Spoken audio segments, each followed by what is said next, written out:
बहुत समय पहले की बात है। भरतपुर नामक गांव में चंदन नाम का एक लड़का रहता था। वो स्वभाव से बहुत आलसी था, परंतु उतना ही वो भोला भाला भी था। वो दिन भर कोई काम नहीं करता था, बस सारा दिन खाना और सोना ही उसकी आदत थी। उसके परिवार के सदस्य भी उसे जब काम करने के लिए कहते तो वो बहाना बनाता। ऐसे ही एक दिन, अरे चंदन, जब देखो तब सोया रहता है, आलस छोड़ और जाकर कोई काम कर। तेरा भाई लाखन सही कह रहा है चंदन, तुझे कोई काम ढूंढना चाहिए। कब तक तेरा भाई अकेले मेहनत करता रहेगा? आप सबके ताने सुन सुन कर तो मैं तंग आ गया हूँ। तो स्थान होगा जहाँ मुझे कोई काम किए भोजन मिलता रहे। अब मैं कुछ दिनों के लिए गांव से बाहर घूमने जा रहा हूँ। इतना कहाकर चंदन घर से निकल पड़ा। यूं ही भटकते हुए एक आश्रम में पहुंचा। वहां उसने देखा कि आश्रम में गुरुजी है और उनके साथ उनके शिशु मंदिर की पूजा करते हैं और कोई काम नहीं करते हैं। उसने अपनी मन में सोचा, यहाँ तो कोई काम धाम नहीं, बस पूजा ही तो करनी है। अगर मैं यहाँ रहने की व्यवस्था कर लूं तो मेरे लिए बहुत बढ़िया बात हो जाएगी। प्रणाम गुरुजी, दूर गांव से आया हूँ। अगर आपको कोई परेशानी न हो तो मैं यह कुछ दिनों आपके आश्रम में रह सकता हूँ।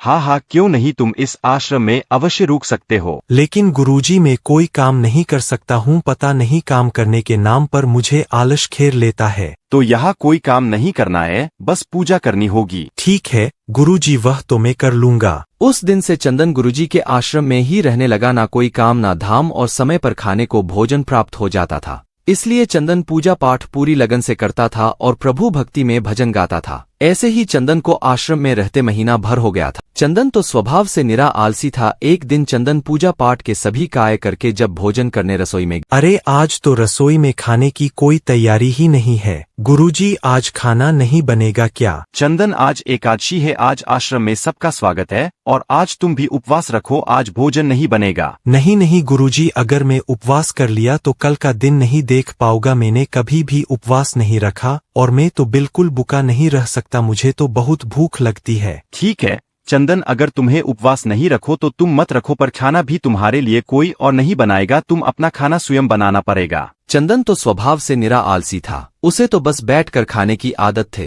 पर भूख भी तो शांत है, मरता क्या ना करता गया। रसोई में लकड़ी, आटा, तेल, घी, सब्जी लेकर चंदन अभी खाना बनाने बैठा ही था, तभी गुरुजी आ गए। चंदन, आज तुम नदी के उस पार जाकर रसोई बना लो और जब तुम भोजन बना लोगे तो राम जी को भोग जरूर लगा लेना। ठीक है गुरुजी, मैं भोजन तैयार करके भोग लगा दूंगा। अब मैं चलता हूँ। चंदन ने नदी पार पहुंचकर पहली बार जैसे तैसे खाना बनाया। आओ मेरे राम जी, भोग लगाओ जी। प्रभु राम आए, श्री राम आए, मेरे भोजन का भोग लगाए। अरे मेरा भजन भी समाप्त हो गया और भोजन भी ठंडा हो रहा है। भगवान तो आए ही नहीं। जब कोई नहीं आया तो चंदन पे चैन हो गया कि यहाँ तो भूख लग रही है और राम जी आ ही नहीं रहे। भोला मानस जानता नहीं था कि प्रभु साक्षात तो आएंगे नहीं, पर गुरुजी की बात मानना जरूरी है। पर चंदन भी अपनी बात पर डटा रहा। देखो प्रभु राम जी, मैं समझ गया कि आप क्यों नहीं आ रहे हो। मैंने रूखा सूखा बनाया है और आपको तरमाल खाने की आदत है, आप इसलिए नहीं आ रहे हैं। न तो सुनो प्रभु, आज आश्रम में भी कुछ नहीं बनाए, सबका एकादशी का व्रत है। खाना हो तो ये भोग खा लो। वे कहता है,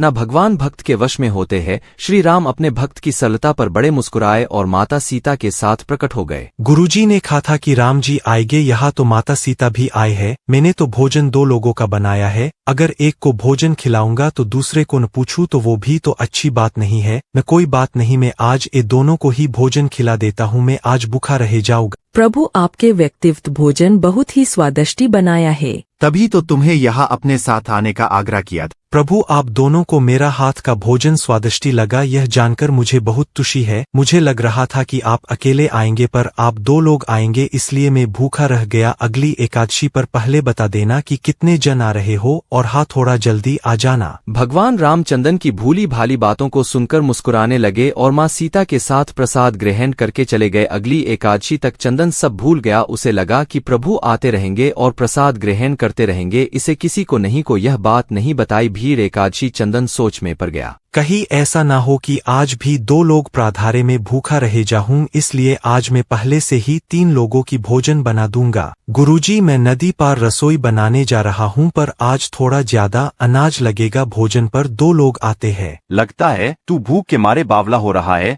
ठीक है, ले जा और अनाज ले जा। अब के बार चंदन ने 3 लोगों का खाना बनाया, फिर राम जी को पुकारा। प्रभुराम आइए, सीताराम आइए, मेरे भोजन का भोग लगाइए। भगवान की महिमा भी निराली है, उन्हें भी अपने भक्त के साथ हंसे ठीठोली करने में बड़ा मजा आता है। इस बार श्रीराम माता सीता के साथ भरत, लक्ष्मण, शत्रुघ्न और हनुमान जी को लेकर आ गए। अरे ये क्या, एक का भोजन बनाया तो 2 आए, आज 2 का भोजन बनाया तो पूरा खानदान आ गया, लगता है आज भी भूखा रहना पड़ेगा। चंदन ने सबको भोजन खिलाया और बैठे बैठे देखता रहा, अनजाने ही उसकी आज भी एकादशी हो गई। फिर अगली एकादशी पर चंदन ने गुरुजी से कहा, गुरुजी ये आपके प्रभुराम जी अकेले क्यों नहीं आते? हर बार कितने सारे लोग ले आते हैं, इस बार अनाज ज्यादा देना। ये चंदन हर बार मेरे से अनाज बहा कर ले जाता है, कहीं ये अनाज को बाजार में बेचता तो नहीं है? मुझे इसके पीछे जाकर देखना पड़ेगा। और ठीक है, चंदन भंडार में से जितना अनाज चाहिए ले लो। चंदन जब अनाज लेकर नदी पार चला गया तो गुरुजी भी छुपकर उसे देखने चल पड़े। इस बार भोजन पहले नहीं बनाऊंगा, बता नहीं कितने लोग आ जाए, पहले बुला लेता हूँ फिर बनाता हूँ। प्रभु राम आइए, श्री राम आइए, मेरे भोजन का भोग लगाइए। देखते ही देखते सारा राम दरबार मौजूद हो गया। राम जी मुस्कुराए, सीता माता भी गदगद हो गई। चंदन के मासूम जवाब, प्रभु ये क्या, हम सब तो आपके साथ यहाँ पर भोजन के लिए पधारे हैं, पर यहाँ पर तो प्रसाद तैयार ही नहीं है। प्रभु इस बार मैंने ना खाना नहीं बनाया। क्यों चंदन, आज तुमने हमारे लिए प्रसाद क्यों नहीं बनाया?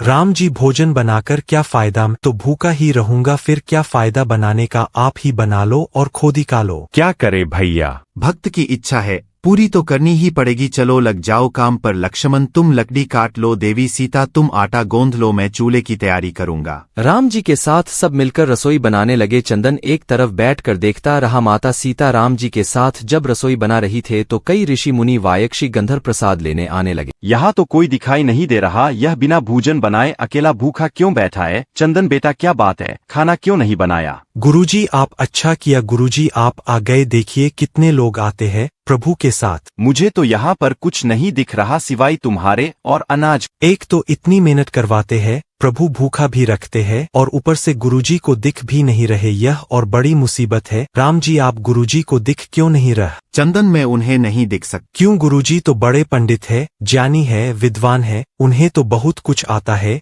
उनको क्यों नहीं दिखते आप? माना कि उनको सब आता है, पर वे सरल नहीं है तुम्हारी तरह, इसलिए उनको नहीं दिख सकते। गुरुजी प्रभु कह रहे हैं कि आप सरल नहीं है, इसलिए आपको नहीं दिखेंगे। वागी मैंने सब कुछ पाया पर तुम्हारी तरह सरलता नहीं पा सका, और प्रभुत मन की सरलता से ही मिलते हैं। और हे प्रभु श्रीराम, मेरी आपसे विनती है कि मुझे अपने दर्शनों से कृतार्थ करें। प्रभु श्रीराम प्रकट हो गए और गुरुजी को भी दर्शन दिए। इस तरह एक के कहने पर प्रभु ने रसोई बनाई। गुरुजी समझ चुके थे कि चंदन मन का बहुत ही भोला भाला है और भगवान तो अपने भक्तों के सच्चे प्रेम को लालायित रहते हैं। चंदन को भगवान के साक्षात दर्शन की बात सुनकर उसकी माता और भाई भी बहुत गर्वित होते हैं। चंदन अब घर लौटाए था, वो अपनी माँ और भाई के कामों में भी हाथ बटाने लगा था। उसे विश्वास था कि वो जो भी भोजन बनाएगा प्रभु श्रीराम उसे जरूर खाने आए।